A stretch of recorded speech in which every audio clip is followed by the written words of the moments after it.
Alright, good morning mga kalapatids. So, update lang sa mga warriors natin. So, sa 5 warriors natin, yan, 2 na lang silang natira. Parehas yan hen. Yan yung 2 matuloy nating hen. Ikakarga natin sila sa Thursday sa main ng KRPC para sa pip lap ng Kalbayog.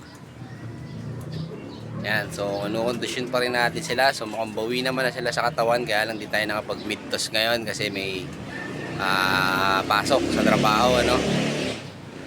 So ayan. So good luck sa inyong dalawa. Sana uwi kayo sa Kalbayog at makasampa kayo sa last lap ng South Derby Race. Ayan, so mukhang okay naman silang dalawa. Buo naman na yung katawan nila, oh. Hen yan parehas, pero mukhang ako. Pero small hen lang yan. Okay.